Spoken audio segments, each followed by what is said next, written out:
Welcome to another exciting episode of the Andre The Beast Crayton Show. Another exciting show and definitely another exciting guest. If you recognize this beautiful woman's face, then that means you listened to the first episode of a truly remarkable story. And she's back for part two, the conclusion of resilience, of definitely that beast mindset. Without further ado, let's welcome to the show, Miss Bonnie Roberts. Bonnie, what's up? What's up? Thank you so much for having me back. I appreciate it. Part one was really, really good. You talked about a young girl turning into a woman, dealing with tons of different obstacles along the way, from being defiant to religious narcissism to being coerced into being married at a young age, a biracial son. I mean, definitely some trials and let's call it tribulations. But more importantly, part two is more about a still unsolved part of your life that still haunts you to this day. But before we go down there, tell the viewers a little bit about who you are for those that didn't get a chance to listen to episode one. Yeah, my name is Bonnie Roberts. I have 3 kids. I'm a single mom. My son is 19. My 2 daughters are 14 and 12. I'm an entrepreneur. I fired my boss at the age of 38. And honestly, I use what I have overcome to enlighten and help other broken people, because let's be real, I was broken. I was broken very deeply with all of the trials and tribulations that's happened in my life. I know that is to help other broken people better their lives, to move forward, to deal through the trauma, just like I have been able to. You used the word broken, and that's a word that we hear and that we see often, but more importantly, when you hear that word broken, it's usually followed by the word hopelessness. But you've taken all of these words and basically turned them into something positive. I almost call it a resurrection into that beast mindset. Let's go right into part two. Those that want to catch up, they can listen to part one, and I do encourage them to listen to part one, but 30 minutes, we need to get deep into this. So let's start here. Your biological mom was 16 years old, was, let's call it what it is, brutally murdered. So much so that her body wasn't found till much, much later, totally decomposed, ear slit, cut throat. When did you realize that this was your biological mom? Because you came from foster care to being adopted. Explain when your mother was introduced to you, your biological mom. Yeah, absolutely. I was 5 years old. I always had these questions, this big question mark within me. Okay, I see my dad, I see my mother. I look like neither of them. And here are my siblings. I don't look like any of them. And the big question was why? Why don't I look like any of you guys? Most of you have green eyes or blue eyes, and you all have dark hair, and I have blonde hair and brown eyes. Like, what's going on here? I didn't even look like my nieces and nephews. And so I went to snoop in my parents' room and I went in their dresser and I found this photo album. To my surprise, it was my baby photo album. And I'm going through, each page, and the first page had this photo of this beautiful baby. She's sitting up. She's probably maybe 9-10 months old, and it's a vintage looking photo. So it looks identical to me, but I know it's not me, right? And I'm like, okay. And then I'm, turning the page and I see the next page and it's this baby and this family. It's two adults and I believe it was 2 or 3 children. And it's a photo and there's a card next to it saying happy birthday. And I'm reading the words and it's to me. And it at the end, it says, love your foster family. Foster family. Mm-hmm. And so, and then I'm seeing photos of me in the incubator with tubes going through my nose and oxygen mask and all of these tubes going in and out of me, right? And so I'm like, okay, well, obviously this is me. And, you know, I'm looking at more things and immediately I knew that my parents that say that I'm their miracle baby aren't really my parents, and that putting 2 and 2 together that I was adopted. And so I right there felt betrayed. I felt lied to. I felt like, oh my goodness, I've been calling these people my parents, but what, like, I don't understand why wouldn't they tell me the truth? You know, so I take the photo album out to my mother and I'm like, what's this? And she's like, sit down. And her face just like, if it looked like the life just sucked right out of her. And she went on to explaining that, you know, that I was adopted. They were my great aunt and uncle, that my biological mother was murdered. And you know, she explained, you know, her story, which was most of my family's story, that, you know, I was released from the hospital. My mom was excited because biological mom was excited because, you know, I was a premature baby. And so, of 3 months. And so I was in the hospital for 3 months, trying to survive, trying to build my lungs and get off these feeding tubes, these oxygen tubes, and all of this stuff, right? Mm-hmm. And so I was finally released, and my mom was excited. You know, she wanted to celebrate. She wanted, you know, her baby girl finally, you know, survived through the worst of it. Because, you know, back then, doctors weren't hopeful. They didn't even want my mother to give me a name because they didn't think I was going to make it. How long were you with your mom? Didn't mean to cut you off. How long was you with your biological mom, according to what information that people are giving you? Now, she was murdered at 16 years old.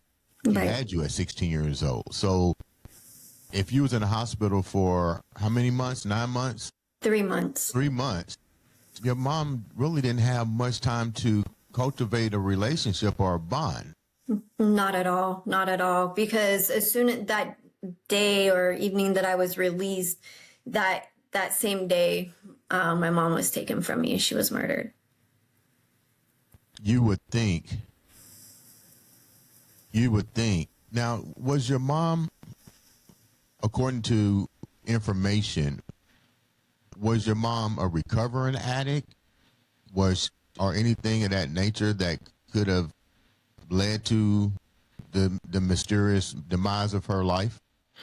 No, she was not. However, my grandmother, when my biological mother took me to her home, what was allegedly viewed, what she came across was my grandmother and her guy friend was doing crack cocaine in the living room. And my mother didn't want me around that because growing up, by what I understand and was told, is that she and my aunt dealt with that, you know, men in and out of the home. My grandmother was a prostitute. She sold herself so she could get her fix with crack cocaine and whatever else she did. And so she didn't want that type of life for me, and she wanted to leave. So by the story I've been told by most of my family is that my mother was hit over the head with a hammer, and allegedly by my grandmother. And that is, you know, that didn't fully kill her, but it injured her tremendously, right? Yeah. And so, supposedly two people, the guy that was with her and one of his friends came, disposed of her body. They realized that she wasn't fully dead, that she was just seriously injured. That's when her throat and ear was cut. I know this may sound far-fetched, but I gotta say this. Do you think that maybe they tried to sexually assault your mom and she wasn't being a willing participant because they may have been under drugs and all this? And, you know, that's what I'm just thinking, because how can you just do that to somebody in the household knowing that you're in there as a baby? Right. Honestly, I don't know. I don't recall. I mean, later down the road, years down the road, when I was an adult, I did read the autopsy report. I don't recall it saying sexual assault, but when her and her sister was growing up, there was men in and out of the house, and they did sexually assault them. I mean, my mother, biological mother and aunt were in and out of foster homes themselves because my grandmother was unfit, because she chose prostitution and drugs over her own children. Did you know this grandmother at all? Like, yes. Have you ever met her? Yes, I did. I did spend time with her, but what really was weird, what I didn't understand, was my adoptive mom would always be there. Like, she would not allow me alone with my biological grandmother. So you was allowed to be around, but it was more like supervised visitation. Absolutely. And then, you know, after they found my biological mother's body, my grandmother went off on the deep end. She lost her mind, really, honestly. I think because mixture of the drugs, the alcohol, you know, the guilt of what happened to her. She was put in adult homes because she also ended up starting to have like grandma seizures, so she couldn't be alone by herself. She needed around the care medically because of that. And it all stems from everything that happened to my mom. So when they found your mom,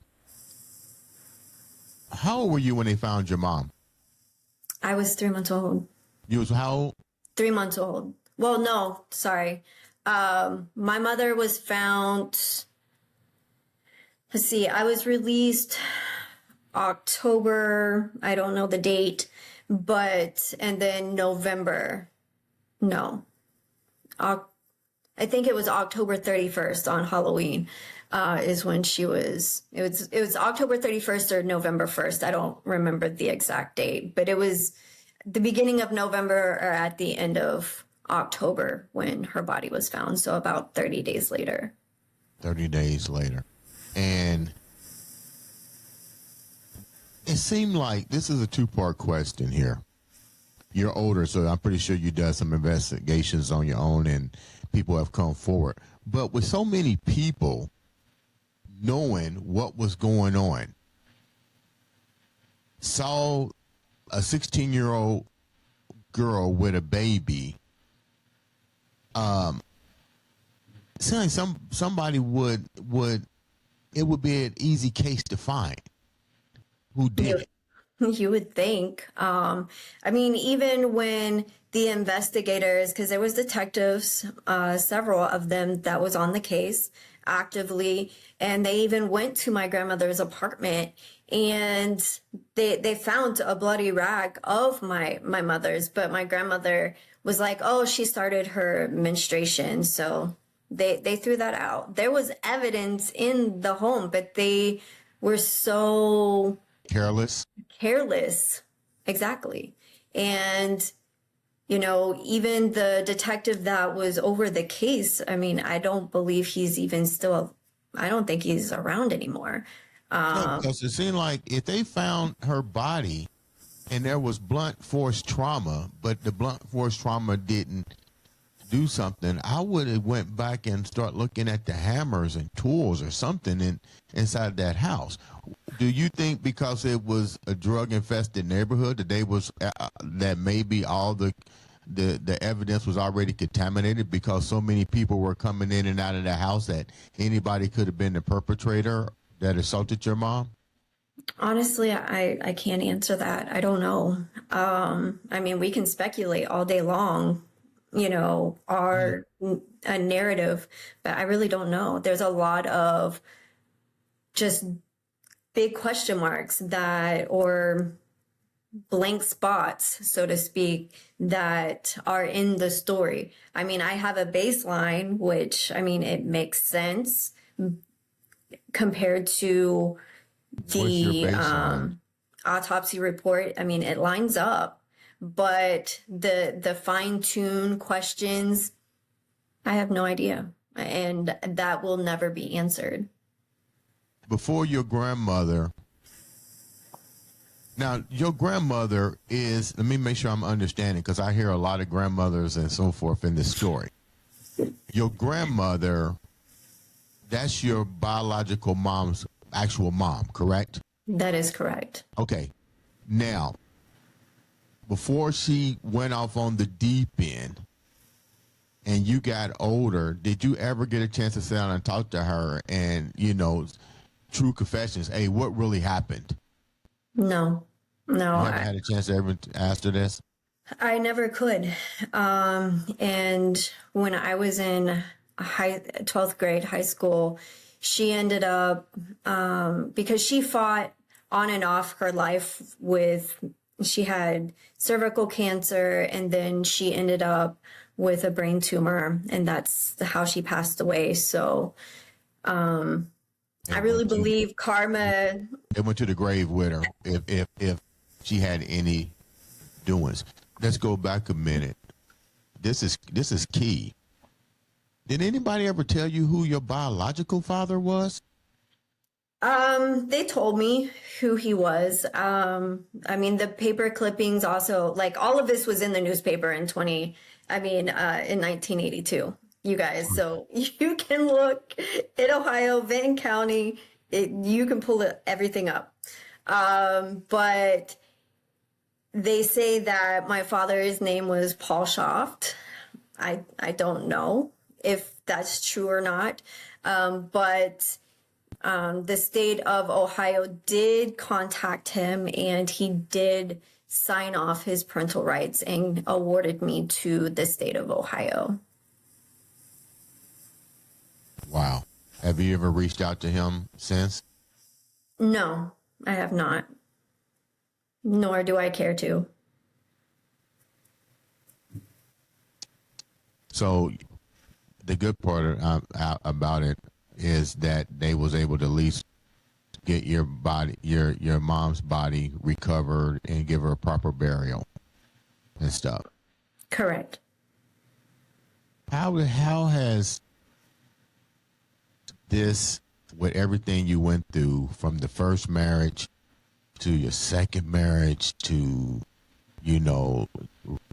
trying to keep your religion intact, your spirituality intact,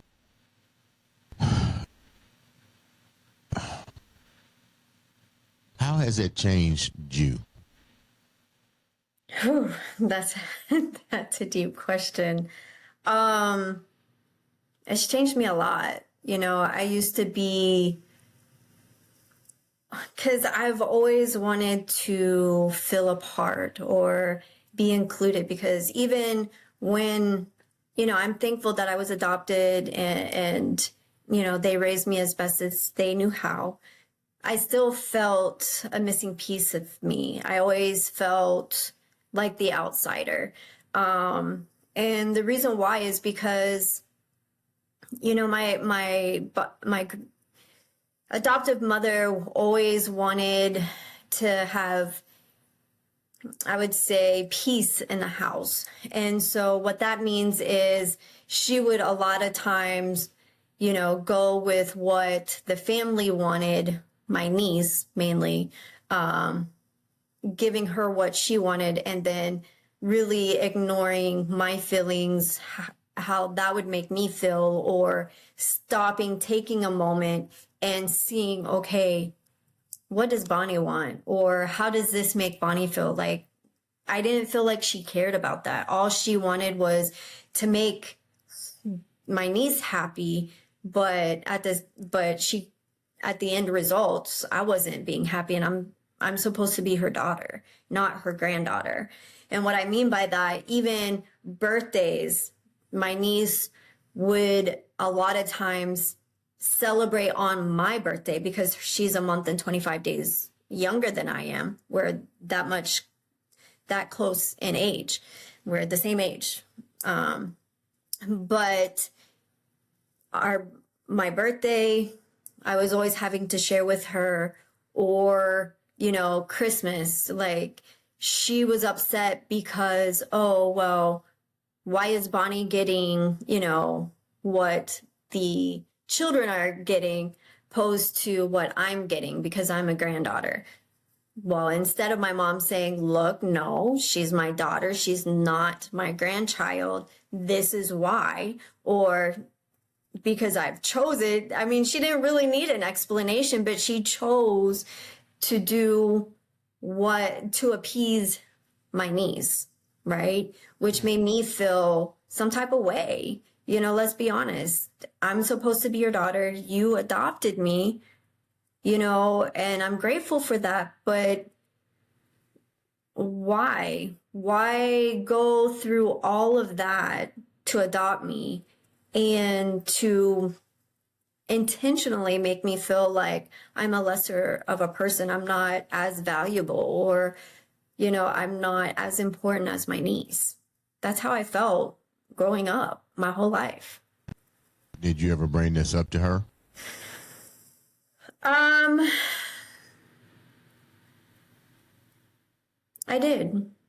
What was her response? I did. I believe I was 19, 20. And I shared with her like how it made me feel. And, you know, she did her deflecting, crying moment, and I didn't really get an answer. All she said was, you know, I just wanted peace. I just wanted peace. And that's really the answer she gave me.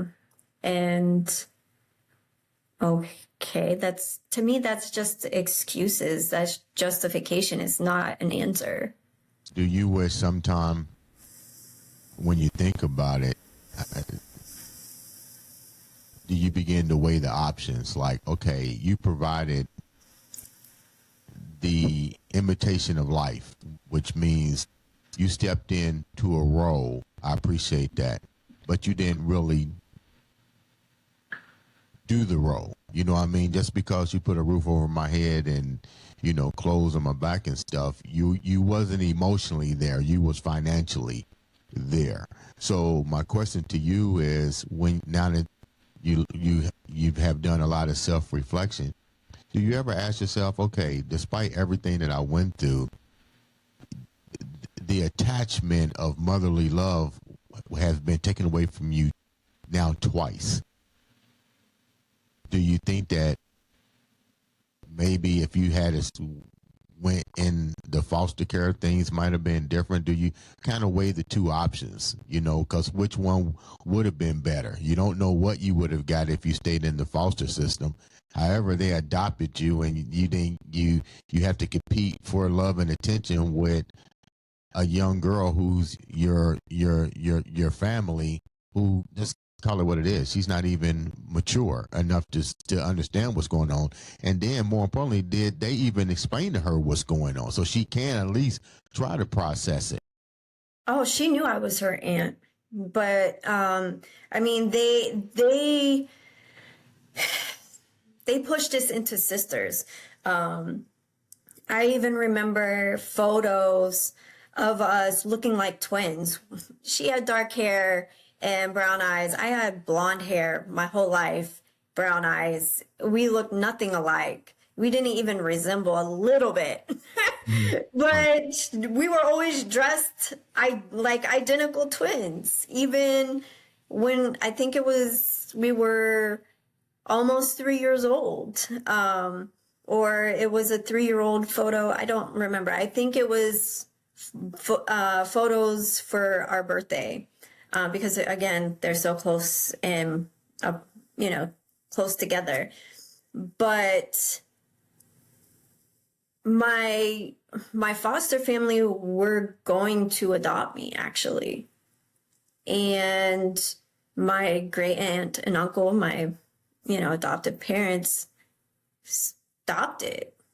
And that's when they made the decision that we're going to adopt her instead, which she went behind my entire family's back, because my other family, the other ones didn't want me to be in the family. They wanted me to have a fresh life. They wanted me to not know about what happened to my mom, my biological mom.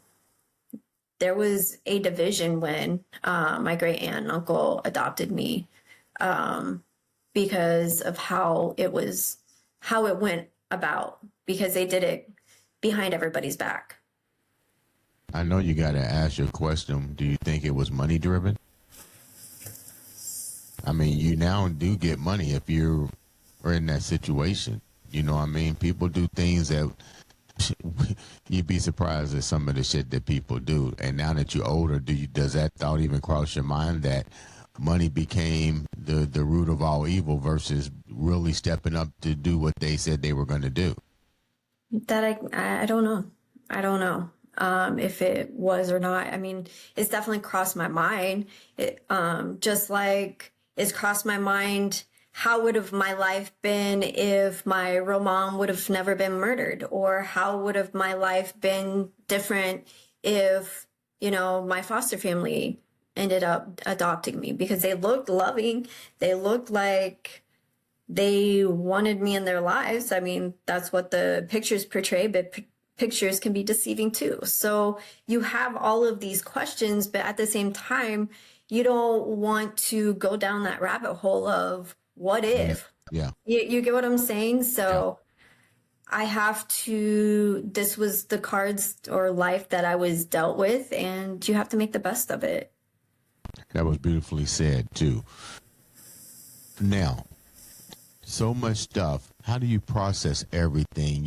You've gone through some changes with marriages and relationships. You now have 2 beautiful daughters. You got a son. I mean, how do you keep mentally focused to make sure that these challenges don't handicap you to where you see this affecting your children? Does that make any sense? Yeah, absolutely. God. A lot of time, prayer, a lot of quiet time with God, allowing myself to heal, and acknowledging where I was broken, and allowing Him to come in and do spiritual surgery on my heart, in my soul, and the trauma that I've gone through, that I've endured. Because let's be real, I don't know if I would be here if it wasn't for Him. Because the last straw for me was when my kids were taken away. I had lost my adoptive parents. I have lost my siblings. At that point, I was an orphan at 30 years old, or 32. And all I lived for at that point was for my kids, and for them to be taken away like they was just, to me, that what's the point of living? How You did your know? kids get taken away for the viewers who didn't listen to the first episode? Because this is very deep moment in your life, a changing moment. But how were they removed from you, and what was that situation? Well, my daughter's father, was threatening to kill us. He verbally said multiple times, "I'm going to kill you guys. I'm going to kill you guys." So I had to take it seriously. And so I wanted a divorce. I told him I want a divorce. And, he even told me, "Oh, you'll be nothing without me." And, was telling the girls, "Oh, your mom doesn't want me with you." And just getting them to cry. I mean, they were so young. Kaylee, my oldest daughter was, 3, and my youngest, or 2.5, and then my youngest was 1.5. I mean, they're so close in age, like 23 months apart. But what happened was there was a false report my son's grandmother had put, and it was a domino effect, basically. She put that false report in. At this time, fast forwarding, I asked for a divorce.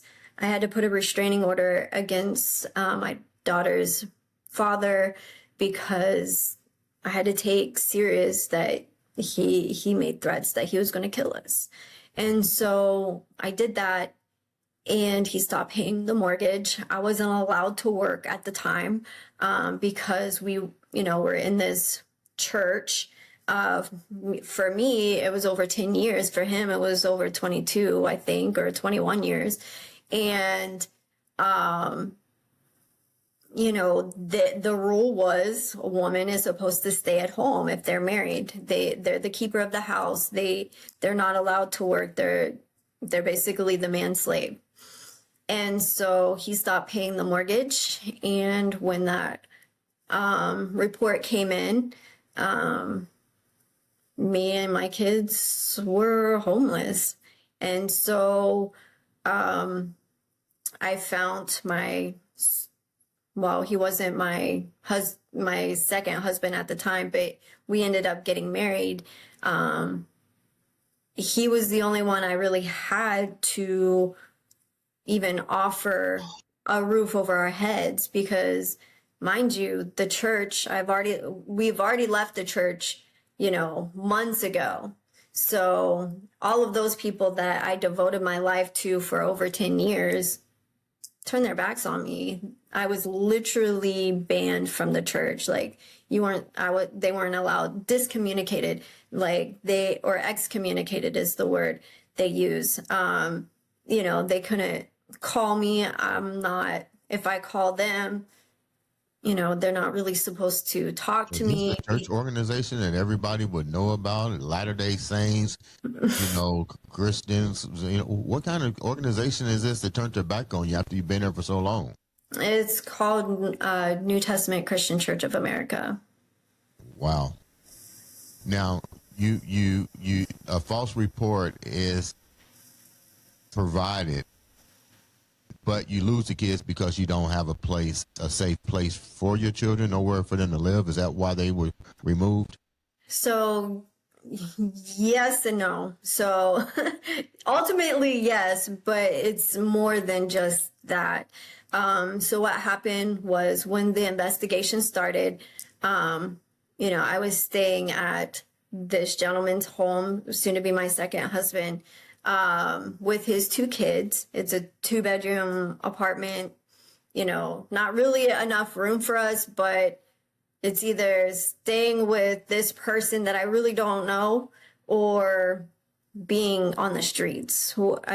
Those are my options. These are my choices to pick. So of course I'm going to put a roof over my kids' head because I'm not working still. I'm still trying to find a job.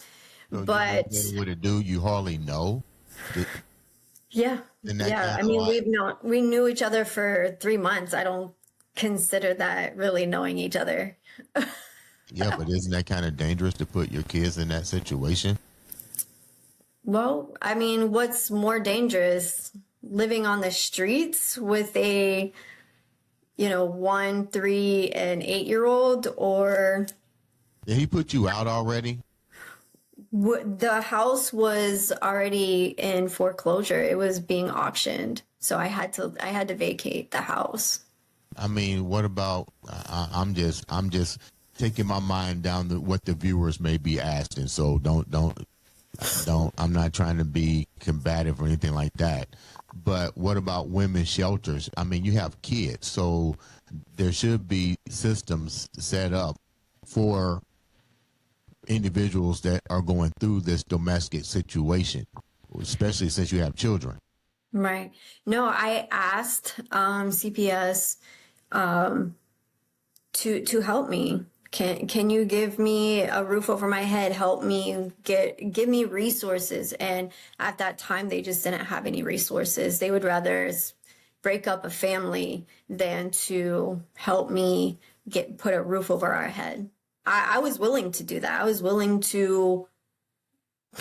I wanted to do whatever it took to keep my kids, but they were so gung ho on splitting us up than to really find a solution, help me with the solution. Did you have a restraining order against your husband that you filed that you told him you were getting a divorce? Yes, I did. And because of that, I'm catching everybody up to speed. And then he decided not to pay the mortgage on the house. Right. But that has to, in order to do a foreclosure or whatever, I don't know how that's going to work. Isn't it, that takes quite some time. So what were you doing in between that, knowing that, he's not going to pay the rent? I mean, now you do have to go out and get a job. So, I mean, I'm just asking because I'm thinking what the viewers may be asking. Right, it takes a while for foreclosures to go into place is what I mean.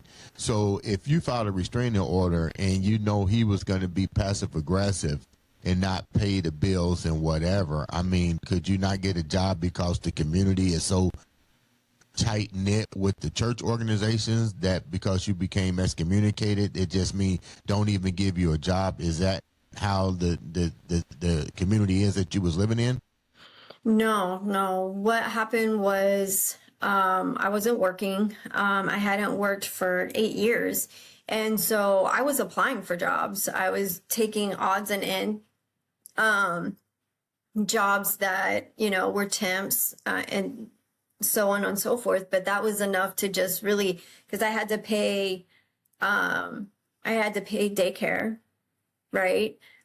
Because I couldn't get any resources from the state because I was still legally married. So it disqualified me. His income. Still. Yep. Because it disqualified me for even food assistance, housing assistance, everything that that they make available to you. But because we were still married, I wasn't able to do any of that. And then not only that, but during this time, trying to find a job,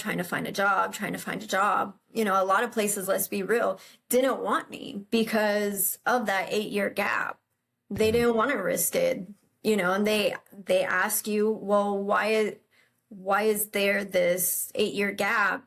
And, you have to be honest. You have to tell them, well, I was married and, I stayed home and raised children.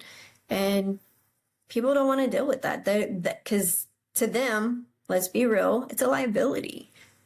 What about your son? We hear about your daughters. What was he going through during this transition? Was he in the process of being taken away as well? Yes. He's a lot older. Right. He's 8 years old, I believe 8 or 9 at the time that all of this happened. He unfortunately had to go to a foster home. He was there for about 2 years. Wow. Your story is truly one that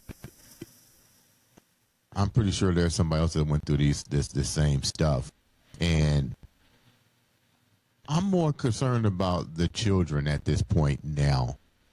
You know, when do you really start putting the focal point on them? Now that all this is gone, like what is their mindset like now? You definitely have bounced back and set numbers in your career, but let's talk about this impact. I think this is something that we don't do when it comes to our own demise. We fail to realize what impact did it have on the children, because those same impacts had consequences on you when you heard about your mom, when you know all these different, it's almost like a domino effect. So what have you done differently as it relates to your children and your son to make sure that they don't have that domino effect like what you had? Well, I try and show them, because to me, words means nothing. Words are just words. Right. It's all about actions, by showing. I show them that I'm always available. I'm always there for them. And, I have to be honest that, my children are angry. They are confused. They don't understand why in their mind, I chose this stranger over them, and it wasn't true. It's not that I chose this person over them. It was, I'm trying to survive. I'm trying to get my kids back. I'm trying to keep a roof over my head and have a roof over their head, because if I'm homeless, then it's going to be a longer process for me to even get my kids back. That's my mindset. So I have to stay with this person so that I can better my life, which took time. It didn't happen overnight. I wish I could have just, snapped my fingers and voila, or wave a magic wand and everything be done. You said But something. You said I had to stay with this person. You rolled the dice and you did that to keep a roof over him. But did you love him? Did this guy know that he was a means to no end? I eventually, I eventually fell in love with him. And he's honestly the only person that I have fell in love with. But I settled, like I said in the first, the part one, because I saw so many red flags, but I was so broken, so at at wit's end on everything. Like I wanted it over. I even tried to end my life, when my kids were taken away. But back to my kids, I know that they're angry. I know that even my daughters, things that have been happening for the last 3 years, which I can't disclose, but I've been fighting for sole custody of them because of things that has been happening under their dad's lack of parenting, to say the least. But I've enforced the courts to have them get therapy and stuff like that, so that's helping them. But there's still this, well, mom says this, dad's family says this, because they're all negative things that him and his family say about me. But I always have to be open-minded and tread lightly, because I'm not here to, bash my daughter's father or his family or anything like that. That's not who I am. Even though I could very much well do that, but that's not who I am. And I don't. Do you get to see your children now? I do. My Supervised daughter. visits? Is it supervised visits? No. They come here to North Carolina. I see them on their breaks. And I even had to fight him on that because he didn't want, he was like, oh, the parenting plan says it has to be in Ohio. Well, you chose to move to North Carolina, so, you know, if you want to see your daughters, you need to come to Ohio. Well, that's not easy to do. I mean, it costs a lot of money. I wasn't able to stay, with them at his parents' house. They weren't going to allow that, so I could visit. I had to get a hotel, which means, getting food, which means all of this stuff, this extra expenses, which I couldn't afford at the time, but it's an extra expense that if, I keep going there, that's, $1,500 to $2,000 just for a weekend. How old are your daughters now? 12 and 14. Wouldn't it be, I'm just playing, what if? I get what he's saying. If you move, it's really, the court system is crazy. You choose to move to North Carolina. But let's look at the end game here. Wouldn't it be a lot easier to cultivate the complete situation by being closer to your children in Ohio, to both financially and to be a source of resources for your daughters? Because you said something about your own life. You didn't have the resources, so you settled. So knowing who he is, the father, because you're not here to bash him, but you know your story better than anybody. It seemed like if I got a situation that my child is in, knowing that that's not the best situation for them, I think I'm going to be a little bit closer to home base, just in case, because what's the old saying?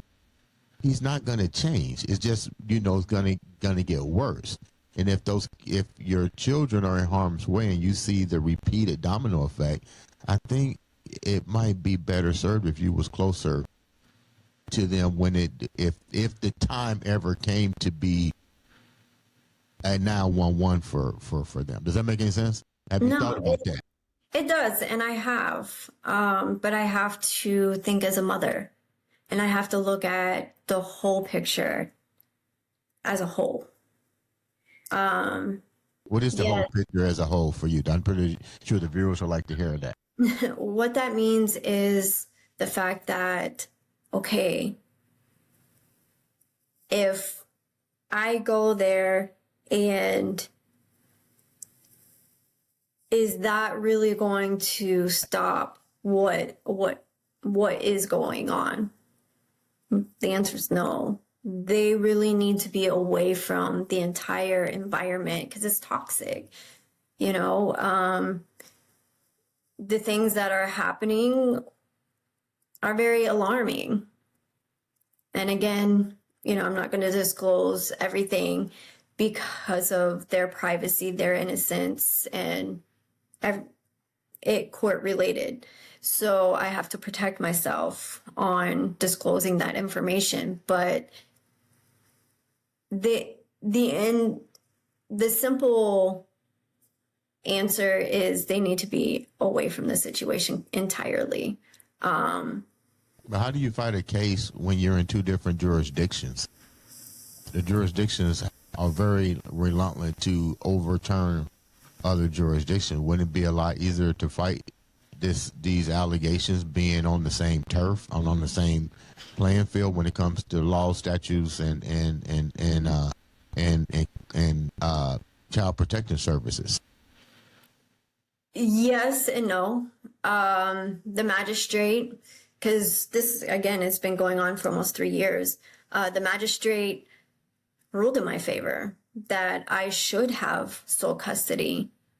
Now, my magistrate in Ohio or the magistrate in North Carolina? No, in Ohio, because it has to be where the children reside. The courts where the children resides. Mm-hmm. So the magistrate ruled in my favor. The He opposed or appealed, right? Or the term is objected, not appeal. And then we went to trial again for the second time. I went in front of the trial judge. The trial judge totally ignored all of the evidence, which was, I believe it was over 1,000 pages of proof, of documentation showing all of these things. And she ruled in his favor. So then I went to appellate court. I appealed it, and the appellate judges decided that, oh, well, we're going to give him a second chance because right before trial, the first trial with the magistrate, what was it? 4 days, I believe it was, or 14 days. Either way, it was right before the trial, and he just happened to start following what the rule was or what the court order was even back in November. So from November to, April, May, when we had trial, he all of a sudden, just days leading up to it, I'm gonna now, follow what the interim court order says. It was a tactic. I mean, come on. Anybody would see that. That's what I mean. If you're dealing with, I know this is probably a question that the viewers would say, nobody knows your opponent better than you. Nobody knows your opponent better than you. So I believe me, my hat's off to you. I've gone through this before, so I know what you're saying. But so let's go here before we wrap up. What's your end game here? Because at the end of the day, it's not about you. It's about your quest to get your children back, understanding what you went through, and not having it repeat itself.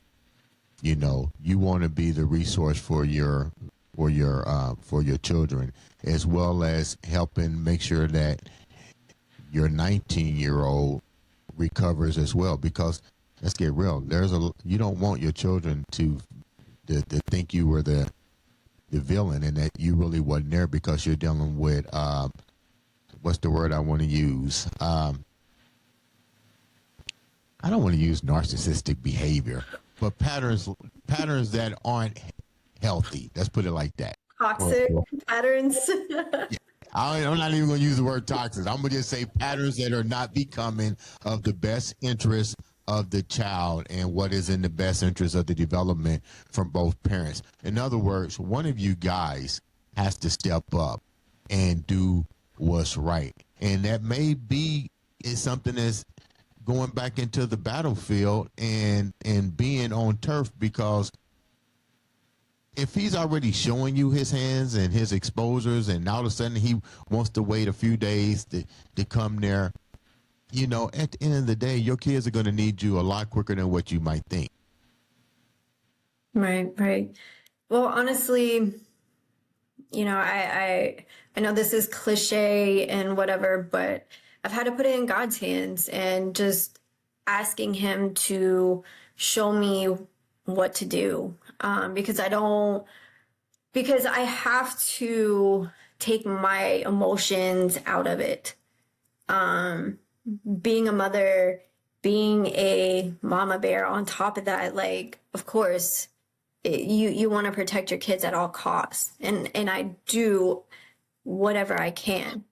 But at this point, my hands are tied when it comes to the judicial system, because I did what I could, right? Mm-hmm. As far as relocating, I have given it some thought, and I'm just waiting to see what I need to do. Because if I go, and you have to look at it as a bigger picture, if I go, then relocating to a different state or whatever is going to be almost impossible, because he has to agree to it. You get what I'm saying?